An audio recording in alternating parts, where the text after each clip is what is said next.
नमस्कार, आप देख रहे हैं क्लीन न्यूज यूपी और मैं हूं आपके साथ नेहा परिहार। वक्त हो चला है उत्तर प्रदेश से जुड़ी कुछ खास खबरों का। खबरों से अपडेटेड रहने के लिए वीडियो को अंत तक जरूर देखें। यूपी बोर्ड परीक्षा को जल्द नियुक्त होंगे केंद्र व्यवस्थापक। यूपी बोर्ड हाई स्कूल और इंटरमीडिएट की परीक्षा संपन्न कराने के लिए जल्द परीक्षा केंद्रों की सूची जारी करने जा रहा है। परीक्षा केंद्रों की सूची जारी होने के बाद स्थानीय स्तर से उसी अनुसार केंद्र और अतिरिक्त केंद्र व्यवस्थापक नियुक्त किए जाएंगे। यूपी बोर्ड द्वारा विगत माह से हाई स्कूल और इंटरमीडिएट की बोर्ड परीक्षा संपन्न कराने के लिए केंद्र निर्धारण की प्रक्रिया चल रही है। बोर्ड परीक्षा द्वारा एक बार फिर परीक्षा केंद्रों की सूची जारी की जा चुकी है। पहली सूची में जनपद के 104 कॉलेज को परीक्षा केंद्र बनाया था। इसके बाद बोर्ड ने आपत्तियां मांगी। जनपद के 40 कॉलेज संचालकों ने केंद्र से जुड़ी आपत्तियां दर्ज कराई। डीएम की कमेटी ने आपत्तियों की जांच के बाद निस्तारण कर दिया है। जांच रिपोर्ट डीआईओएस ने बोर्ड की साइट पर अपलोड करा दी है। अब उसी आधार पर फाइनल रूप से परीक्षा केंद्रों की सूची जारी होने जा रही है।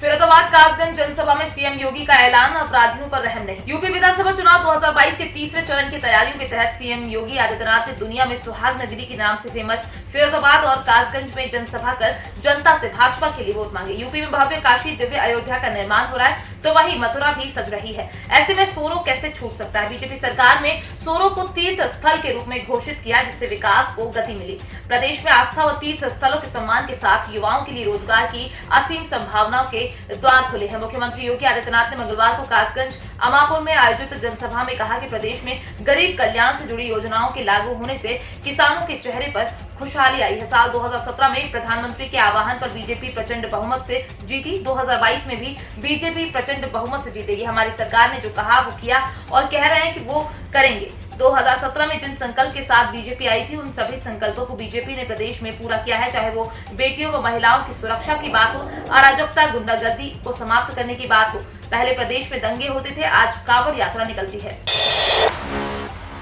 विधानसभा चुनाव में गरमाया पेंशन का मुद्दा, कर्मचारियों को समझाने की कोशिश, एनपीएस फायदेमंद। उत्तर प्रदेश विधानसभा चुनाव में पुरानी पेंशन का मुद्दा काफी गर्मा गया है। मुख्य सचिव दुर्गा शंकर मिश्रा द्वारा वित्त व क्रमिक विभाग के साथ बैठक कर पुरानी पेंशन योजना और राष्ट्रीय पेंशन प्रणाली में तुलना कर कर्मचारियों को ये समझाने की कोशिश की जा रही है एनपीएस ज्यादा फायदेमंद है। ज्यादा कर्मचारी संयुक्त परिषद के अध्यक्ष जो एन तिवारी का भी यही मानना है, जो कहते हैं कि पुरानी पेंशन को लेकर कर्मचारियों को गुमराह किया जा रहा है। उग्र में 1 अप्रैल 2005 से एनपीएस लागू है। पेंशन निधि विनियामक एवं विकास प्राधिकरण बनाकर इसे लागू किया गया है। ऐसे में अब दोबारा एनपीएस की बजाय पुरानी पेंशन स्कीम लागू करने के लिए केंद्र की अनुमति जरूरी है। जो एन तिवारी ने कहा है कि बिना केंद्र की मंजूरी की वापस पुरानी पेंशन नहीं मिल सकती। रेलवे ने आज फिर रद्द की 342 ट्रेन। सफर से पहले जानिए अपनी ट्रेन का स्टेटस। रेलवे ट्रैफिक के संचालन में कई फैक्टर असर डालते हैं, इनमें मौसम को सबसे अहम माना जाता है। मौसम खराब होने का सीधा फर्क ट्रेन के संचालन पर पड़ता है। रेलवे वक्त पर स्थिति के मुताबिक ट्रेन के स्टेटस में बदलाव करता है। पिछले काफी वक्त से लगातार ट्रेन के रद्द होने का सिलसिला जारी है। आज भी इंडियन रेलवे ने कई ट्रेनों को रद्द किया है, कई को रीशेड्यूल किया है, तो कई का रूट डाइवर्ट किया गया है। प्रभावित होने वाली ट्रेन में ज्यादातर उत्तर भारत से गुजरने वाले रूट की ट्रेनें हैं। आज भारतीय रेलवे ने 342 ट्रेनों को कैंसिल किया है, तो वहीं 19 ट्रेनों का रूट डाइवर्ट किया है। इसके अलावा कई ट्रेन को रीशेड्यूल किया जा चुका है। ऐसे में अगर आपने भी आज कोई ट्रैवल प्लान किया है, तो घर से स्टेशन के लिए निकलने से पहले अपनी ट्रेन को लेकर पूरी जानकारी हासिल कर लें, ताकि स्टेशन पहुंचने के बाद आपको किसी दिक्कत का सामना न करना पड़े।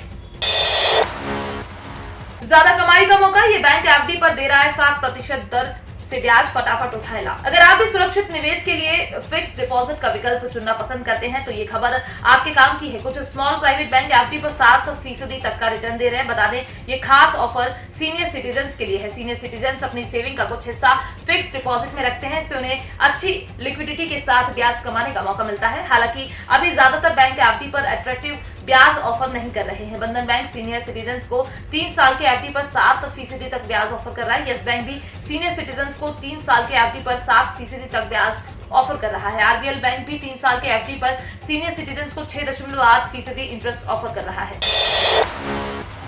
यूपी पुलिस में निकली 1300 से ज्यादा पदों पर भर्ती। यूपी पुलिस में भर्ती होने की इच्छा रखने वाले युवाओं के लिए बड़ा मौका है। Uttar Pradesh police recruitment and promotion board द्वारा असिस्टेंट ऑपरेटर के पद पर निकाली गई भर्ती के लिए आवेदन प्रक्रिया जारी है। इच्छुक और योग्य उम्मीदवार यूपी पीवी की ऑफिशियल वेबसाइट पर जाकर आवेदन कर सकते हैं। इस भर्ती प्रक्रिया के जरिए यूपी पुलिस रेडियो संवर्ग में सहायक परिचालक के 1374 रिक्त पदों को भरा जाएगा। आवेदन की प्रक्रिया 27 जनवरी 2022 से शुरू हो चुकी है और आवेदन के लिए 28 फरवरी 2022 तक का समय है। ज्यादा जानकारी के लिए आधिकारिक नोटिफिकेशन चेक करें।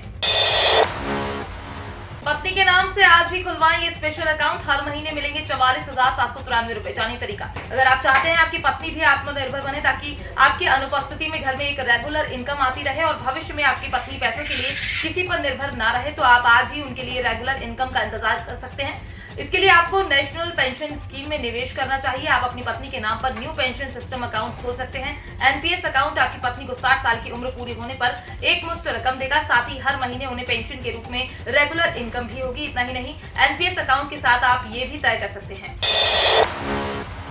कर्मचारियों को जल्द मिलेगी गुड न्यूज। मार्च में बढ़ सकता है महंगाई भत्ता। जाने कितनी बढ़ेगी सैलरी। केंद्रीय कर्मचारियों के लिए अच्छी खबर है, ज्यादा सैलरी में इजाफा हो सकता है। मीडिया रिपोर्ट्स के मुताबिक होली के बाद मोदी सरकार बड़ी सौगात दे सकती है। मार्च के अंत में महंगाई भत्ते में 3% का इजाफा हो सकता है। वर्तमान में महंगाई भत्ता 31% है, जो बढ़कर 34% हो सकता है। अगर डीए बढ़कर 34% होता है तो वेतन में 20,848 रुपए का इजाफा हो सकता है। वहीं अलग अलग लेवल के हिसाब से कर्मचारियों की सैलरी में 73,000 से 2.30 लाख रुपए तक की वृद्धि होगी। इसका लाभ 1 करोड़ कर्मचारियों पेंशनर्स को मिलेगा। मीडिया रिपोर्ट्स के मुताबिक मार्च 2022 में केंद्रीय कर्मचारियों का महंगाई भत्ता 3% बढ़ोतरी के साथ 34% हो सकता है। पीएम मोदी का दावा कितना सही कि उत्तर प्रदेश में महिलाओं के लिए मौके बढ़े। राज्य की वर्तमान आबादी करीब 24 करोड़ है और वोटरों की संख्या 15 करोड़ के आसपास है। इनमें महिला वोटरों की तादाद करीब 7 करोड़ है। कांग्रेस ने इसके अलावा वादा किया है कि यदि वो सत्ता में आई तो महिलाओं को नौकरियों में आरक्षण देगी। साथ ही महिलाओं को बस में मुफ्त यात्रा करने की सुविधा मिलेगी। उन्हें इलेक्ट्रिक स्कूटर और स्मार्टफोन भी दिए जाएंगे। कांग्रेस ने चुनाव में ऐसे कई लोगों की टिकट दी है जिसे लेकर काफी चर्चा देखने को मिली है। पार्टी ने एक बलात्कार पीड़िता की मां, पुलिस की पिटाई झेलने वाले एक जमीनी कार्यकर्ता विरोध प्रदर्शन में शामिल होने के लिए जेल जा चुके हैं। सलमान एक्टिविस्ट, एक एक्टर और कई पत्रकारों को अपना उम्मीदवार बनाया है। दिसंबर में प्रधानमंत्री नरेंद्र मोदी ने महिलाओं की एक सभा में कहा कि उन्हें भरोसा है कि वे सब अपनी पार्टी को फिर से चुनेंगे। कुलदीप सेंगर कांड को लेकर अखिलेश का बीजेपी पर तीखा हमला। सीएम योगी पर लगाए थे ये बड़े आरोप। उन्नाव में सपा अध्यक्ष अखिलेश यादव ने बीजेपी पर तीखा हमला बोला है। अखिलेश ने कहा है कि बीजेपी वाले केवल कागजी पिछड़े हैं। हमारी सरकार आई तो जाति जनगणना कराई जाएगी। अखिलेश ने रोजगार को लेकर भी बड़े बड़े दावे किए। उन्होंने पूर्व विधायक कुलदीप सेंगर के कांड को लेकर बीजेपी को घेरा। अखिलेश यादव उन्नाव की पूर्वा विधानसभा में हिलोली पूर्वा मार्ग स्थित खेल के मैदान में जनसभा को कर रहे थे संबोधित। उन्होंने कहा कि उन्नाव की बेटी को कितना लड़ना पड़ा और संघर्ष करना पड़ा, तब जाकर उन्हें न्याय मिला। सबसे ज्यादा अनुरक्षित बहन बेटियां असुरक्षित हैं। बीजेपी सरकार में है। 25,000 का इनामी माफिया खुले में घूम रहा है और क्रिकेट खेल रहा है। बॉलीवुड के डिस्को संगीत के जादूगर बप्पी लहरी की मृत्यु से शहर के कलाकारों में शोक का माहौल। भारत में डिस्को संगीत को नया आयाम देने वाले बप्पी लहरी का आज सुबह मुंबई के एक अस्पताल में मृत्यु हो गई। 69 वर्षीय बप्पी लहरी की आवाज में इस जादू था कि उनके गाने सुनकर लोग झूमने लगते थे। एक बार जो उनके गाने को सुन ले वो गाना गुनगुनाने लगता है। ऐसे में उनकी मृत्यु की खबर से शहर के कलाकारों में शोक का माहौल है। तो ये थी दिन भर की 10 बड़ी और अहम खबरें। खबरों से अपडेटेड रहने के लिए क्लीन न्यूज यूपी को सब्सक्राइब करना बिल्कुल ना भूलें और आप न्यूज कहां से देख रहे हैं कमेंट में जरूर बताएं और वीडियो को लाइक भी करें।